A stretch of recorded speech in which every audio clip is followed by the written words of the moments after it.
देश की सबसे बड़ी समस्या है गरीबी, और गरीबी अगर दूर करनी है, हम यूरिया के लिए 1,00,000 करोड़ की सब्सिडी दे रहे हैं और कोल गैसिफिकेशन से हम यूरिया बना सकते हैं और इंपोर्ट को कम कर सकते हैं। मिथेनॉल से अभी कुछ ही समय पहले मैंने बेंगलोर में अशोक लेलैंड का 100% मिथेनॉल पर चलने वाला ट्रक लॉन्च किया था, और कर्नाटक स्टेट ट्रांसपोर्ट ने डीजल में 15% मिथेनॉल का पायलट प्रोजेक्ट सक्सेसफुली इम्प्लीमेंट किया है। The methanol rate is 22 rupees per litre and diesel is 110 rupees per litre. तो 15% मिथेनॉल अगर डालेंगे तो हमारा इंपोर्ट कम होगा। अभी मैं जिस कार में आया हूँ वो वर्ल्ड की पहली कार है टोयोटा की Innova, that is on 100% bio ethanol, और वो 60% बिजली तैयार करती है। तो पेट्रोल की तुलना में अगर उसके एवरेज की तुलना करें तो पेट्रोल का रेट आता है 25 रुपये पर लीटर एंड नो पोल्यूशन। अब इस क्षेत्र में 16 लाख करोड़ का इंपोर्ट है। तो ethanol, methanol, biodiesel, bio LNG, bio CNG, electric and hydrogen, इसमें ह्यूज पोटेंशियल है। और हम ऊर्जा को आयात करने वाला देश है, हम ऊर्जा को निर्यात करने वाला देश बनना चाहते हैं। तो there is a huge potential for that, और इसलिए एक एक सेक्टर में विदर्भ में इसका पोटेंशियल है। अभी हमारे यहाँ कॉटन हमारे यहाँ का मेन क्रॉप है, और अमरावती में कॉटन क्लस्टर है। बीच में समस्या थी, एक बार मैं जब अमरावती गया तो हमने कॉमन ईटीपी बनाया, पावर की व्यवस्था कर दी। कल ही मैं हवाई जहाज़ से आ रहा था तो ये जाम में जिनका यूनिट है जो काफ़ी एक्सपोर्ट करते ग्रे क्लॉथ को मोता, वो मुझे कह रहे थे कि मैं अमरावती में एक बड़ा यूनिट डालने का सोच रहा हूँ। तो विदर्भ की कॉटन उत्पादक तहसील में हम कॉटन का बड़े प्रमाण पर इंडस्ट्री खोल सकते हैं, और इसलिए टेक्सटाइल में आज हमारी दुर्भाग्य ऐसा है कि हमारी बेल कॉटन की बांग्लादेश जाती है, और बांग्लादेश में कपड़ा बनकर वर्ल्ड में जाता है और हिंदुस्तान में भी आता है। बीच में एक बार किशोर बियानी मेरे पास आए थे, वो बोल रहे थे मैं बांग्लादेश में उनका जो ब्रांड है उसके लिए मैं बांग्लादेश में कपड़े बना रहा हूँ। मतलब वहाँ का कपड़ा कहाँ से आता है? बोले इंडिया से। तो आप वहाँ क्यों खोल रहे हो, यहाँ क्यों नहीं खोलते? तो प्रॉब्लम यही है कि हमारे पास जो रॉ मटेरियल अवेलेबल है, कोल है, कॉटन है, ऑरेंज है, इसके लिए उसको जोड़कर डेवलपमेंट होने में फ़ायदा होगा। अभी ऑरेंज में हमारे यहाँ मदर डेयरी आई है, और उसको अभी हमने काफ़ी पैसा सैंक्शन करके दिया, 450 करोड़ का प्रोजेक्ट, वो अभी बुटीबुरी एमआईडीसी में डाल रहे हैं। और हमारा मिल्क प्रोक्योरमेंट अभी 4 लाख लीटर है, और 2 साल में हमारा टारगेट है कि हम 40 लाख लीटर होंगे। तो पूरे वर्ल्ड में जो मदर डेयरी और अमूल आइसक्रीम से लेकर पनीर चीज़ तक जो बनाते हैं वो यहाँ बने, तो वो इंडस्ट्री केवल 450 करोड़ की है, पर उसके कारण जो 40 लाख लीटर दूध मिलेगा उसका फ़ायदा कम से कम 5 से 7 लाख किसानों को मिलेगा। अब जब ये मल्टीप्लाई होगा तो पर कैपिटा इनकम और ग्रोथ, एग्रीकल्चर ग्रोथ रेट बढ़ेगा। अब हमारे यहाँ जब मदर डेयरी ने शुरू किया तो हमने फार्मर प्रोड्यूस कंपनी शुरू की, और वो अभी जो ग्रीन ग्रास है, जैसे ये मक्के का है, वो तैयार करके उसमें फार्मर प्रोड्यूस कंपनी खोली, और उसमें साल भर ग्रीन मिल सकता है ऐसा पैक करके साइलोज में वो रख रहे हैं। तो नेचुरली मिल्क इंडस्ट्री में एम्प्लॉयमेंट पोटेंशियल है, और रूरल एग्रीकल्चर सेक्टर में है। तो स्वाभाविक रूप से ये जो विजन है, जो कल्पना है, जो फ्यूचरिस्टिक प्लानिंग है, फ्यूचरिस्टिक टेक्नोलॉजी है, और फ्यूचरिस्टिक विजन के अनुरूप नीतियाँ हैं, और उस हिसाब से मैन पावर को शिक्षित करना है, ये स्टेक होल्डर के बीच में अगर कोऑर्डिनेशन नहीं होगा तो नहीं हो पाएगा। यूनिवर्सिटी में आप कोशिश कर रहे तो करिए बाकी मेरा अनुभव अच्छा नहीं है, क्योंकि जनरली ऐसा होता है कि अभी ये जैसे हावड़े जी और ये आईटी वाले बिहान में बहुत है, इनको आने वाले 2 साल में कम से कम 50,000 लड़के लगने वाले हैं। तो मैंने इनको यही सुझाया कि आप आपके ट्रेनिंग सेंटर खोलो, और जो बी है उनको ले और आप उनको ट्रेन करो, that will be more better.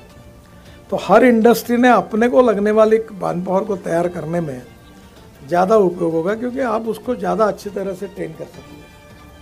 University में एक तो प्रोफेसर की जगह नहीं होगी, जगह होगी तो रोस्टर होगा, रोस्टर होगा तो यूनिवर्सिटी परमिशन नहीं देती भरने के लिए, दी तो सिलेक्ट करते हैं तो कोर्ट में जाके कोई स्टे लेके आता है, तो ये यूनिवर्सिटी में 2-4 साल इसी में चले जाते हैं।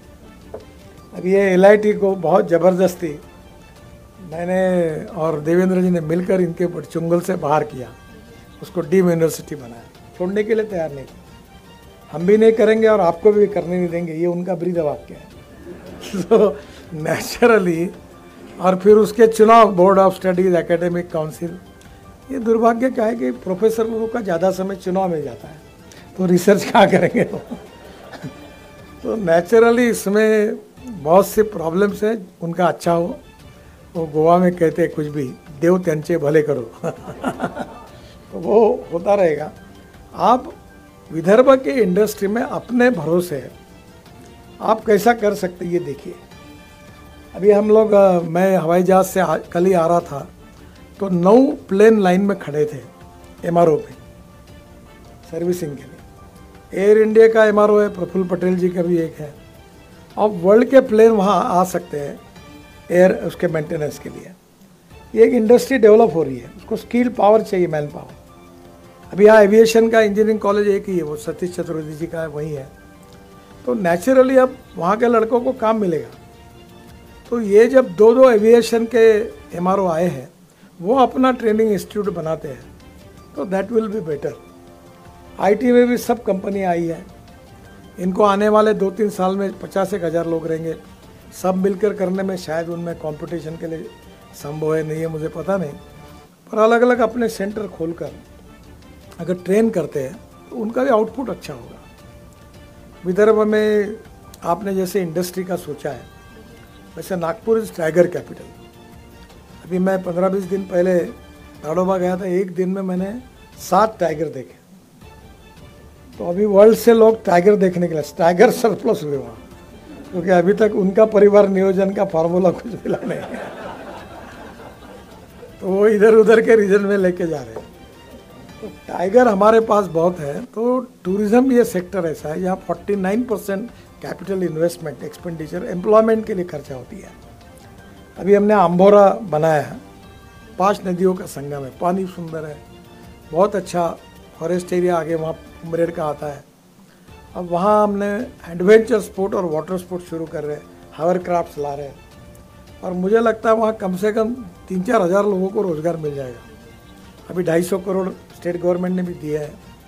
अभी कलेक्टर कल ही मेरे पास आए थे, तो हम जल्दी वहाँ डेवलपमेंट कर रहे हैं। हमने जो पुल बनाया है उसके ऊपर हमने सबसे हाइट पर एक रेस्टोरेंट बनाया है, रूफटॉप, और दोनों बाजू में कैप्सूल लिफ्ट लगाई है, और ऊपर जाकर 5 नदियों का संगम और कोसी खुर्द दिखता है पूरा, और वहाँ कॉफ़ी शॉप डाला है। वहाँ एक लाइट एंड साउंड शो का भी हुआ है, 400 लोगों का थिएटर बना है ओपन एयर, और फिर वाटर स्पोर्ट्स, एडवेंचर स्पोर्ट्स दिन भर। तो मैंने अभी मैं रिसोर्ट का जो कंपनी है उसके चेयरमैन गुरुनानी को वहाँ भेजा था, और मैंने उनको कहा कि आप वहाँ आपका महिंद्रा रिसोर्ट डालिए। अभी पोटेंशियल है। अभी आज नागपुर में टाटा के 2 ब्रांड, अभी एक का उद्घाटन मुझे करना है, दूसरा भी बाजू में डाल रहे हैं हमारे यहाँ जयप्रकाश नगर में, क्योंकि आप होटल्स में बुकिंग इतना है कि जगह नहीं मिलती। तो एक से दूसरा, दूसरे से तीसरा, तीसरे से चौथा डेवलप होता है। But what is the success story? We need to find out कि ये एक दूसरे की रिक्वायरमेंट में क्या डेवलपमेंट हो सकती है। अगर इनका एक यूनिट है तो उनको क्या लगता है, वो उनको रॉ मटेरियल कौन सा लगता है, और ये एक के पीछे एक बढ़ता है।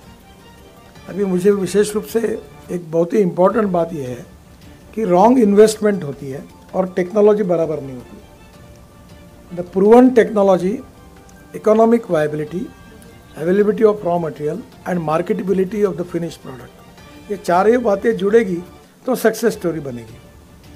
तो ये सब बातों के लिए उन क्षेत्रों ने ये सोचना चाहिए कि हमारे क्षेत्र से रिलेटेड क्या डेवलपमेंट हमने करनी चाहिए।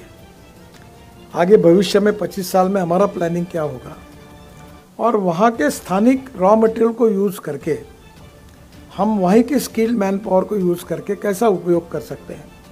नागपुर में 49 इंजीनियरिंग कॉलेजेस है।